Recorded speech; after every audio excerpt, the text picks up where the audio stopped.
Good day, everyone. Welcome to another amazing episode of this beautiful podcast. And it's a beautiful rainy day. I welcome you guys to the show once again. You are welcome to the show. Welcome Yeah, everyone. It's good day everyone. here Yeah, again. yeah, yeah, same here. Let's get the I ball need, I need rolling. to, I need to find a better intro. Maybe next episode. Maybe I'll rap or something before this starts with the segment. Uh, you create your own agenda. Yeah. Yeah. That would be nice. That would be Talking of nice. agendas. Talking of agendas, we'll talk about the midnight game between Argentina and Switzerland. And we can see agendas flying around the air. People just they cook. Um, for me, I would like to start by saying I think when it comes to Argentina, people tend to switch off their critical thinking, their football knowledge, and every one of them. They switch it off. But when it comes to other teams and whatnot, they switch it on back. So, Mr. Muller, I don't know what this is because I don't even have anything to say about those calls, the fouls they are claiming, and all that. What do you have to say, Muller? Well, you've said everything that needs to be said. People tend to turn their critical thinking switch off when it has to do with Argentina. And sometimes you need to understand it's possible these people do these things for rich baiting purposes, for click baiting purposes, and understandably so. So I really don't pay attention to things like that when I see them or when I come across them in social media. If it's up for deliberation, yes, but when I see it is a calculated attempt to be what's the word to use, to be silly with your takes, I don't pay attention to it. Fuka, what do you have to say? I mean, yeah, it was a good game, honestly. So I think the angle of people turning off their critical uh thinking or being biased, I mean, to come from the stance of maybe the GOAT debate, not liking Messi as much, and stuff like that. So you can't blame people, you know. Maybe us for always doing that. But yeah, honestly, kudos to Argentina. Even when it has been tough, they've just always, found a way. Even when, things are not really working well for Messi, the other guys are always, creating moments to pull him through and also pull his team through. And honestly, those are rudiments of a very quality team. But again, I personally don't want them to win it. But they've been doing so well. And yes, it's just quite unfortunate that certain situations happen in the game that make it seem as though a certain player is being favored by the federation or something like that. But I honestly think those conversations are just mere bullshit, honestly. But yeah. And so far, when you analyze all those instances, logically speaking, you find out that the ref on the field always, more often than not, make the right decisions, right? Best for the game, not favorable to one player. So, yeah, so far, yeah, great game, so far by Argentina, honestly. But again, like I said, I hope they don't win it. So, yeah. Well, for me, I still don't see them winning it because let's be sincere with ourselves. The way they are scrapping up for these victories, the way they are struggling. Let's be sincere with ourselves. When it comes to play dirty to get the victory done, I think the Argentine side are ready for that. They can scrap out the win from anything. And I'm going to say this: anything that makes them go past beyond England, there's no team stopping them. Because if they can beat everyone with this same method, I don't think anyone is going to stop them. Mr. Muller, what do you have to say about them? Because I can see midnight you are in a panic mode. I'm not in the panic mode. Okay. Let me be truthful. I'm a bit in the panic mode, but why I say I'm not in the panic mode is at the end of the day, you see, we find a way to get the win, or like Focus said, scrap out the win. And, it's also a good thing for top teams. Top teams are those teams that even in difficult situations, they find a way to thrive, and so that's a bonus. That's a good thing on the Argentine side. But then again, having to get the win the hard way most times cannot be something you need to be happy about as a team. And I rather people take us as underdogs than see us as favorites. It takes off a certain level of pressure from the team. When you mean us, when you mean us, it's Nigeria playing. I don't think No, Nigeria Nigeria playing, is man. not playing. Nigeria is not I've playing asked him to for show crying us out his Argentinian passport, loud. bro. Don't worry, I will do that when we win the World Cup the second time. You will see it. You will see it. I'll present it here for everyone to see. But when I say us, I mean we the Argentines. I am half Nigerian and I'm half Argentine. My mom's great grandmother is from the Argentinian side, so I have a little bit of traits of being an Argentine. Factually speaking, though, factually speaking. So back to the case study. I would like people to see us as underdogs. So let's just take our time, keep on scrapping our way to the trophy. I don't care about the white noise or the black noise around how we get our wins. It's none of my business as far as we get the win, the legal way actually. So if you can do things legally, I don't care about what people have to say about how we get the win. But I would really like us to play better football. I really like to see Argentina play better football than having to struggle and scrap out these wins that we get recently. Well, moving on from Argentina, moving on to Norway, England, man. That game with another controversy here and there. Because I'll have to be sincere with you. The footage I'm seeing after the games and the it's not fair to the Norwegian side, but I will have to say it is what it is. No matter how you implement a lot of technology in the game, there are still going to be errors, there are still going to be mistakes here and there. Unless we just want to perfection is never going to be part of this game. I don't know what you guys say. Perfection is never going to be part of this game. Mula, what do you have to say about that? Because Yes, it was a very sad experience. Same sad for Norway. When something like this happens, you expect VAR to step in, right? That is where VAR needs to step in. But then again, when you have a football that is supposed to pick up impact sensors, you understand? And in this case, it doesn't pick it out when the players claim he hits the camera wires up there. So you begin to say, okay, uh, there was no impact, so we really can't say the ball hits the lines. So some other people will argue we saw it hit the line, or the trajectory of the ball shifted after it hit the line. So it's just sad to see, and getting the advantage and getting a goal with it is good for England, but sad for Norway. But I think the refereeing team or the VAR team, their hands are tied, especially now that there is a supposed ball that should pick impact. You understand? So in the case where there was no impact, then it didn't touch the line. That's just what it is. Cruel be it as it may, but it's what it is. So it's sad but for but, Norway, but good for England. but my point now is if there's that advanced technology on the ball, I'm still on you, Mula. If there's that advanced technology on the ball, how is the how is the ball not picking up such a touch? But we can see for that Portuguese game against Croatia also. I think the hair of Renato Vega touched the ball, the hair, and it picked the sensor picked it up. Like is I don't know what to make of this actually, but I don't know what to do. Let me just hear your take on it. So brings me back to the point I made. If we didn't have a football that had or that has this sensor currently, we would have said, "Oh, VAR didn't do their job well. He hit the line. We also hit the ball shifted from where it was. The tradition of the ball shifted."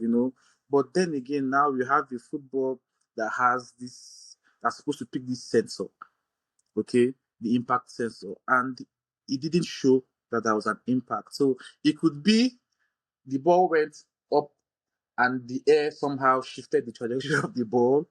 There are different variables that can come in there, but the football did not pick the impact.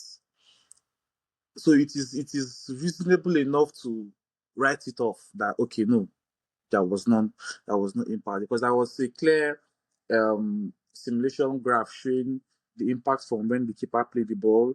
There was also a simulation graph that also showed when the ball was collected by the England midfielder that continued the attack. Within that frame of those two impacts, there was no other part of the graph that showed that was an external force or an external touch on the ball. So we can't say it for certain. Our eyes can be deceiving, but then my stand on it is, if the sensor was not picked, then it didn't touch the wire. It's a hardcore, but it's just what it is. Uh, Fuka, what do you have to say about all this? Because Yeah, my opening to that to this conversation would be, only God is 100%, right? Humans are 99% at best. And I think the controls, like the sensor in the football, VAR, additional measures, is just to try to reduce error. I think it would be almost impossible to eradicate error from football. Right? At the end of the day, a human still needs to make the final decision, which is the boss on the field, and that's the referee, right? And it's based on its interpretation of the law, right? Based on the sound impact feedback that was shared from the sensor that was implanted in the ball, it clearly showed to everyone who saw that there was no impact. The ball literally didn't touch anything while it was in the air, right?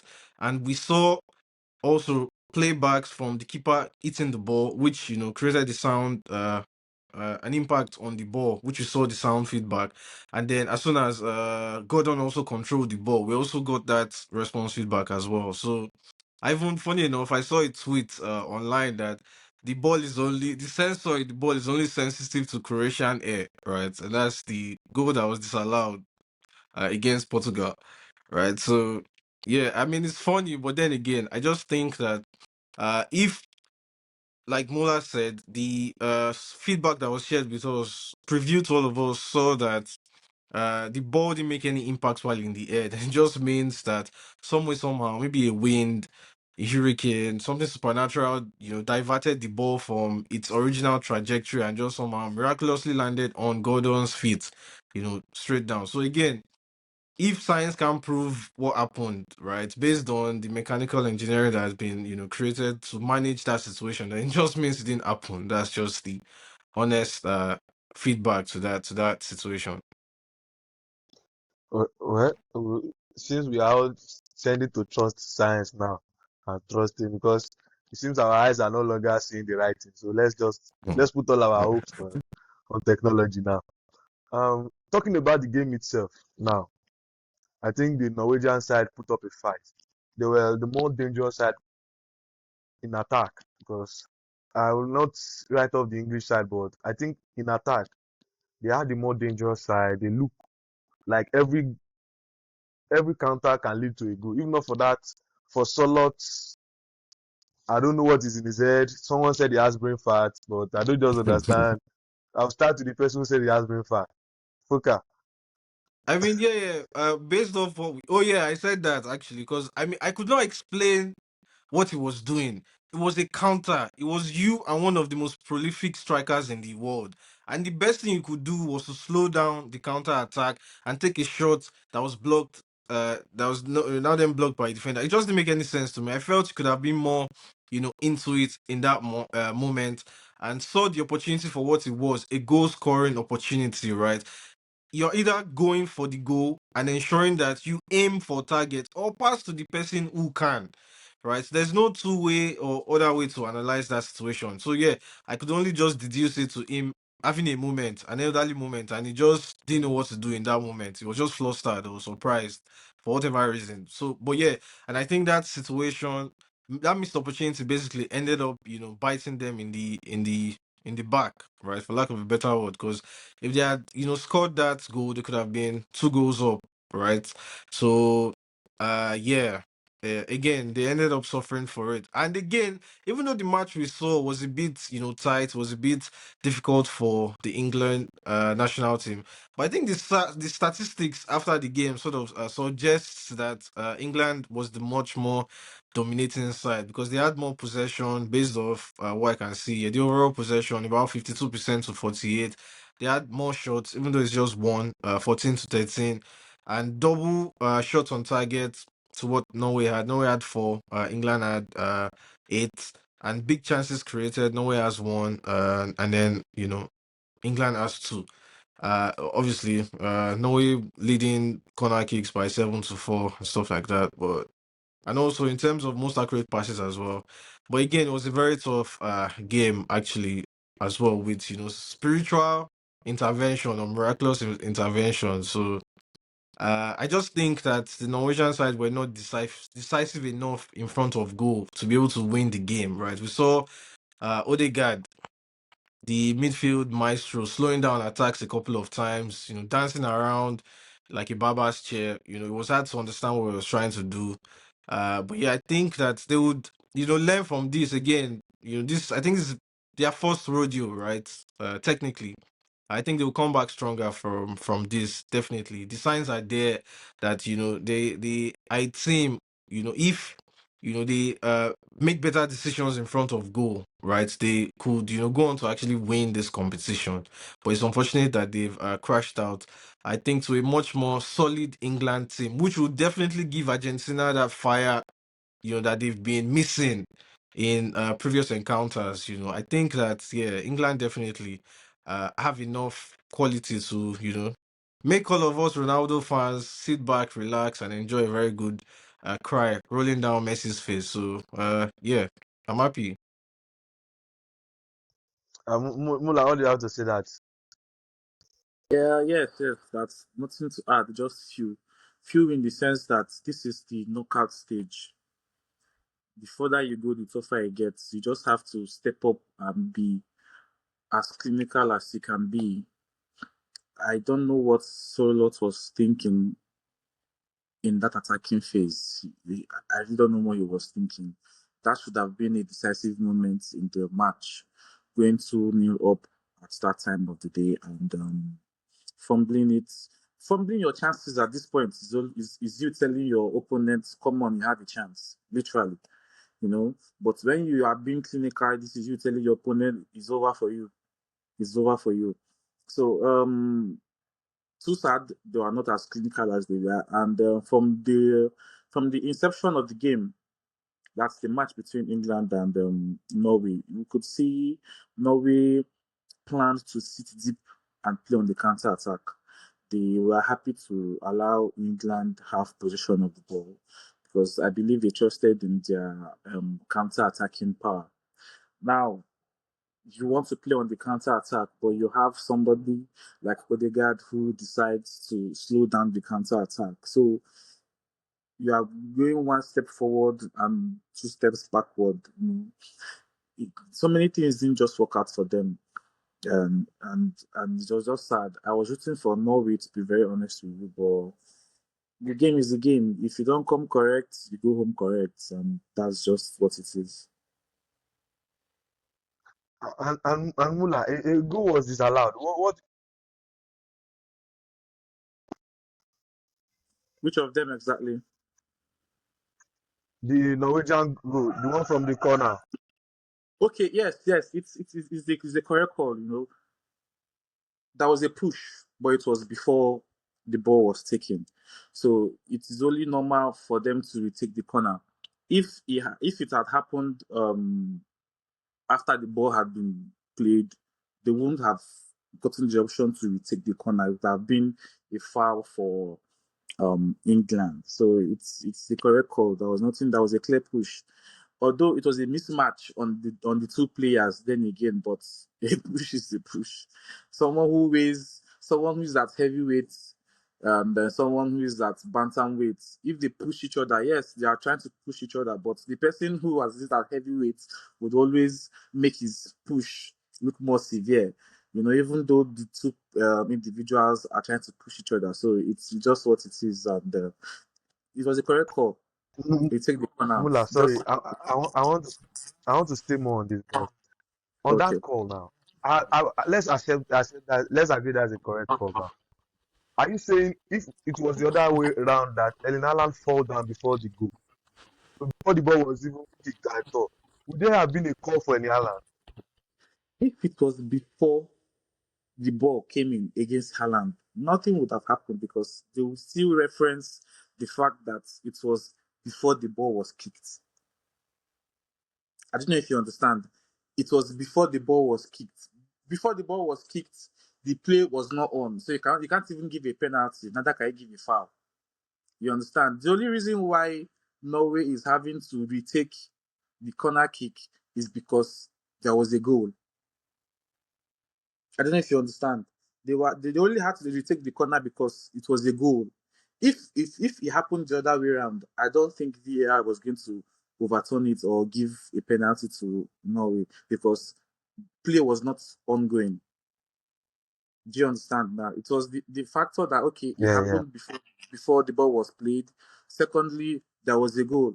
But if there was no goal, ball continues. And if it was the other way around, there wouldn't be a penalty because the ball was not in play. Clearly, it wasn't in play.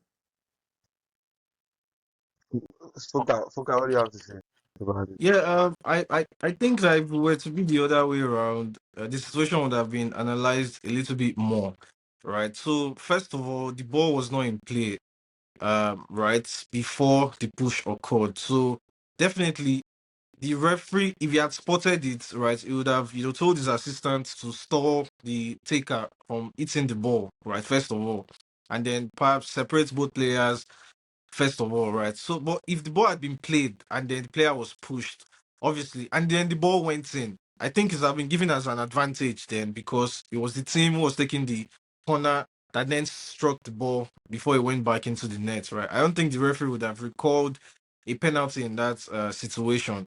But then again, as well, right? Again, like I said, this is more analysis would have gone into it. If the ball, um, the corner kick had been taken and then it wasn't Haaland who nodded the ball in, was an England player who hit the ball out. The intent to which the player pulled down the other player would also be looked at. Was he actually affecting the player from getting to the ball?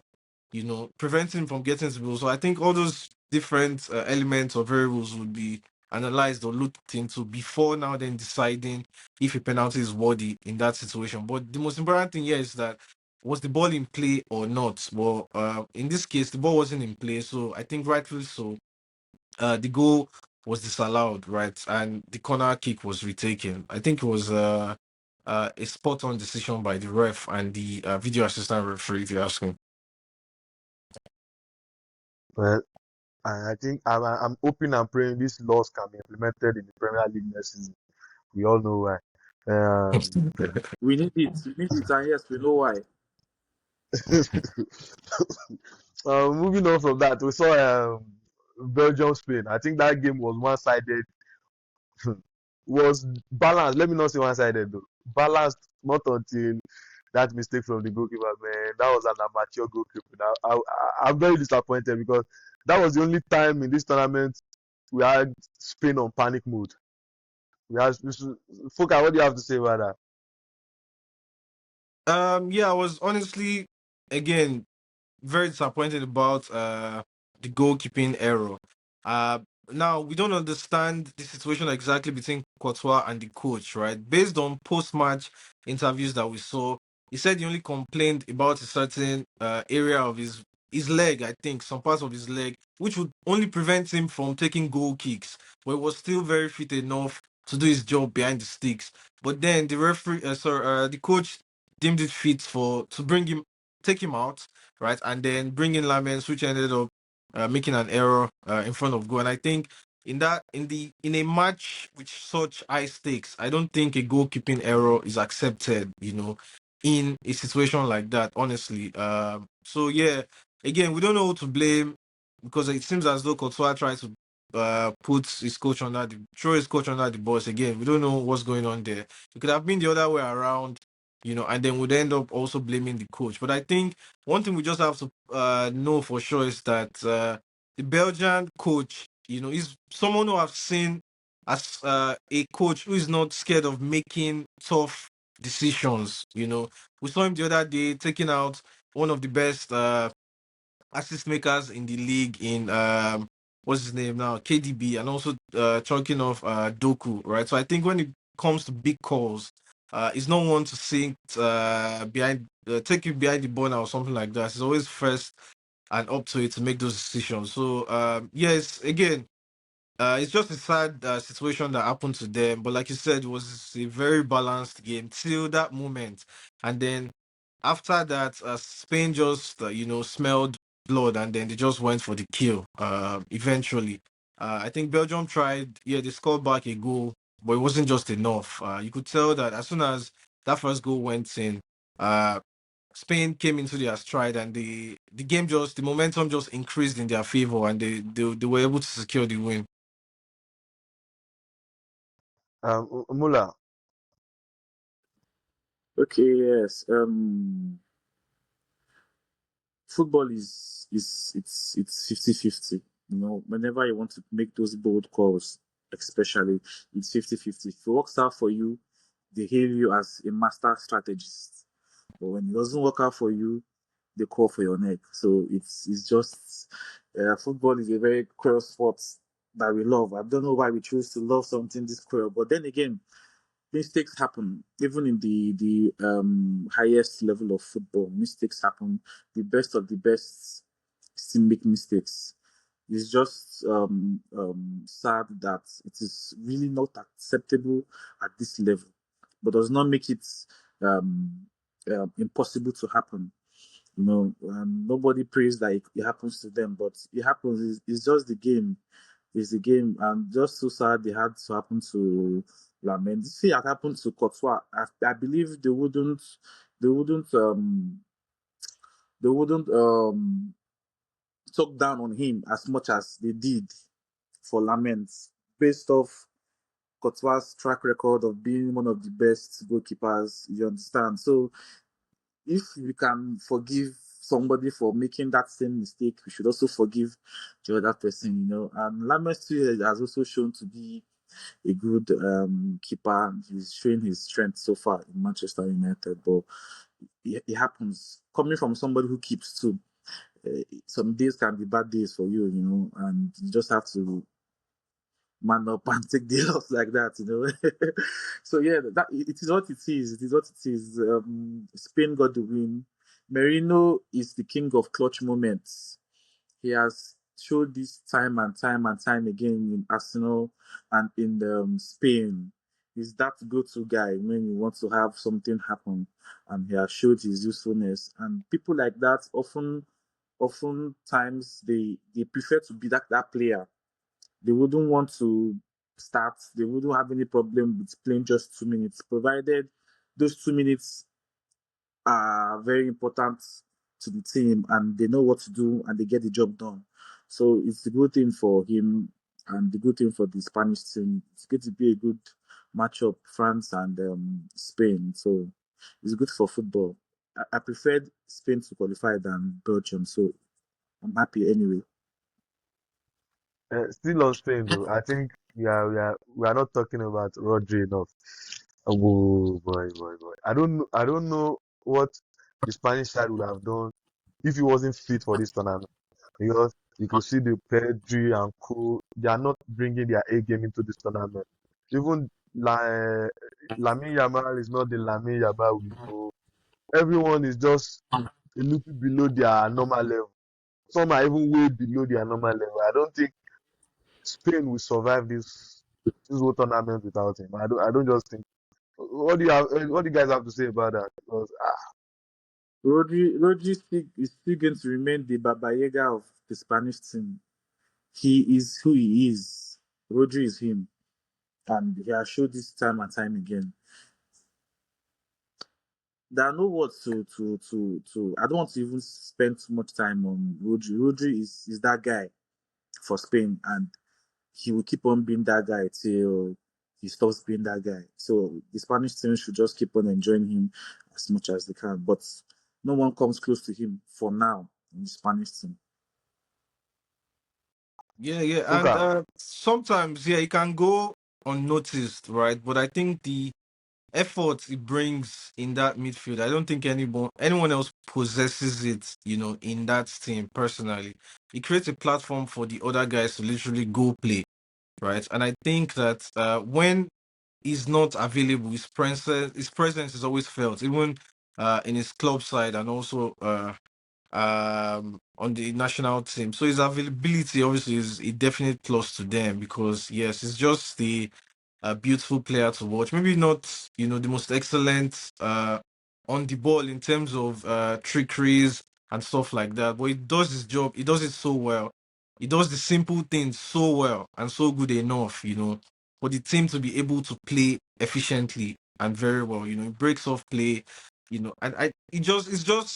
it's very difficult to describe how he plays, right? Because like I said, he just does the simple things so well and the most exceptional situations as well is always present as well. It's so always present as well. So honestly, again, yeah, very good to have him available for his team and representing them fully. yeah. And the last game for the quarterfinals, Morocco, France. I think that was a friendly game because I don't really have anything to say about that. That was technically a friendly game. What do you guys have to say about that? Fuka, I don't know how you call that a friendly game. Oh. I think that my prediction was also correct because I think I predicted a 2-1. Was it? I think I predicted a 2-1.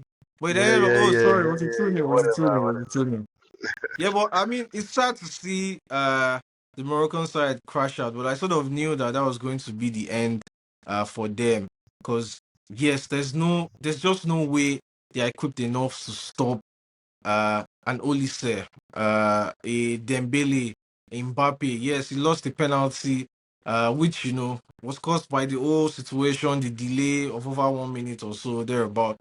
But he just came back to tell us, why is the number one or highest goal scorer in the French side. So I think it was a very I think the Moroccan side will look back at that game without blame, right? I think they would walk off that pitch with their head, held high. Because yeah, I think for a very huge part of the game, it was balanced, right? It was end to end. It was enjoyable. It was thrilling. But I just think that eventually the qualities both team possessed sort of just shone through, right? You could tell that on the French national side, there were exceptional talents in the team, and it showed in the defense, in the midfield, and also in the attack. And also Kone, that guy in the midfield, yeah, that guy is honestly so good. He held down his ground so well. He spread beautiful passes. Yeah, he stopped a couple of attacks created by the Moroccan side.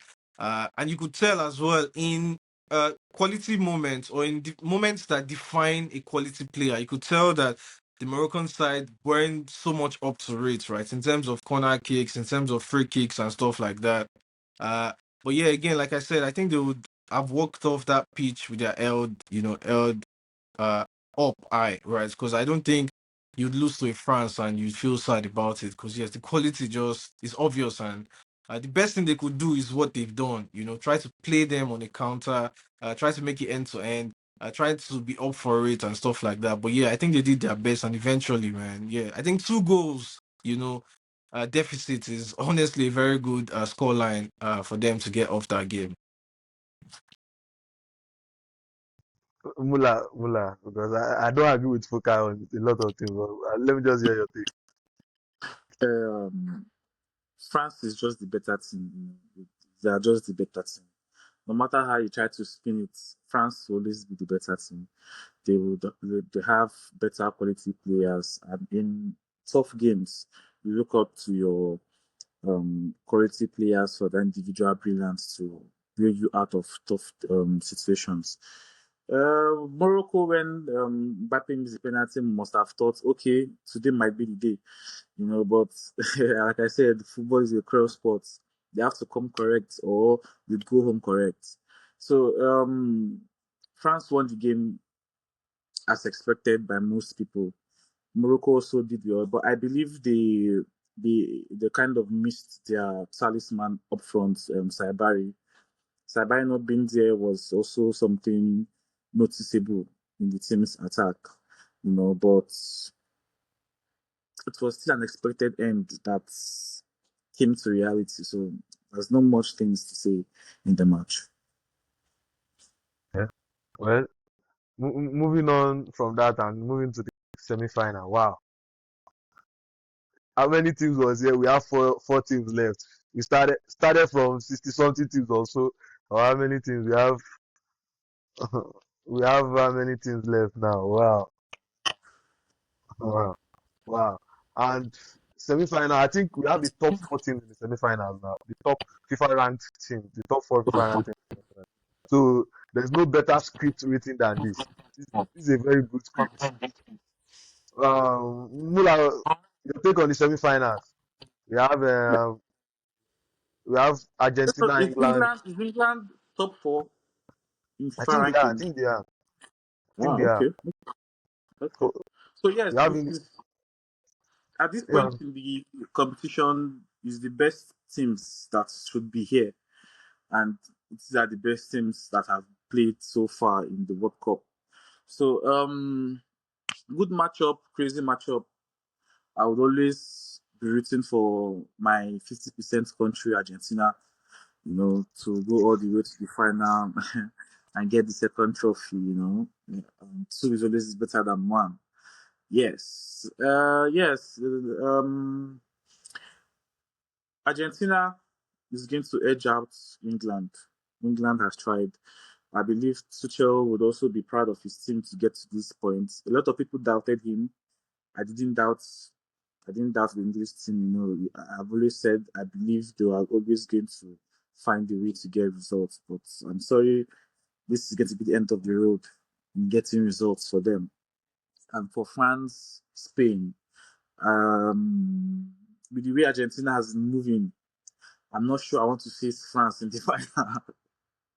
I'm not sure I want to face France in the final because they will be extra motivated in that final. And factoring how Argentina has been playing so far, I don't think they have the muscles to stand an extra motivated French team in the final. So I'll be rooting for Spain. I'm rooting for Spain to edge out France, and we have an Argentina-Spain final. Fuka. Yeah, I mean, I was going to start with so shall it be, but then again, I just feel like yeah, there's no way Argentina would be getting past England. I honestly just don't see it. And and it's coming from their last three matches. Yes, it's also been tough for the English side. They've also not exactly been clicking in certain moments of the game, right? But I just think that also with Argentina, their last three matches, I think two has gone through extra time, which they eventually won, right? I just don't. Yeah, I think that there's also additional motivation, which you might not see for the English national side under the commandeering of Thomas Tuchel as well. So I honestly just feel like he has some of the guys, maybe not exactly playing so well, but it just has them in certain. He's able to drive them into certain situations where they are useful for the team, right? Maybe not so exceptional, right? But I think the most exceptional person so far would probably be Jude Bellingham, right? Because yes, I think he's playing a very good game at the moment. I really just think that yeah, England would do us all a favor and then just put this to bed. I feel like Argentina have they've had it easy, they've had it tough. Yeah, let's just put the story to bed. Yeah, let's just see them go at this point, and then would just see a final between France and England, and yeah, what we all know who would be taking the trophy home. And yeah, and a quick response to that, I think this is also just to show because based off what the host has said, actually, it's actually the top four teams currently ranked by FIFA, that's currently in the semi-final. And I think that this is a one of the best World Cup, even though I don't agree it's the best World Cup ever. But I think this is one of the best World Cup scripts that's been so far down to the level of quality a team possesses, and also maybe a little bit of coaching ability as well. So you can just smell quality around all these teams, because obviously Argentina being the first, England fourth, and second and third between Spain and France, right? So I think it will definitely be a very good watch. I think that the encounters will be very tactical, because obviously no one would want to make mistakes, because your mistake, you literally can smell or can see yourself in the final, visualize it at this point. So I think everybody would be up for it, be on top of their game. And I think it will be very, unfortunately, it will be sad, but unfortunately, someone, you know, does have to go home for us to have a very good watch at the final. So yeah. Well, for me, like I said earlier on the show, I said if if Argentina luckily or mistakenly move past England, anyone they meet in the final, they are going to fight it to the last minute. I don't care who it is, maybe Spain, maybe France. They're going to fight it to the last minute, because you can't call this luck moving from these games like that. Look, because if you look back at the last World Cup they won, they have similar games where they are mostly in control, then everything switched off, then they look like they are losing it, then they come back and get the win. So I think maybe it's just them wanting to fight for the win. They don't want to win it easily. I don't know. Let me just live with that in mind, because if they make some kind of mistake against England, I think they'll be punished better than the rest of the team they've played. And I wish and I want them to be in the final. I want to see another Argentina France final, because I love what I saw in Qatar. I would like to see a replica of that.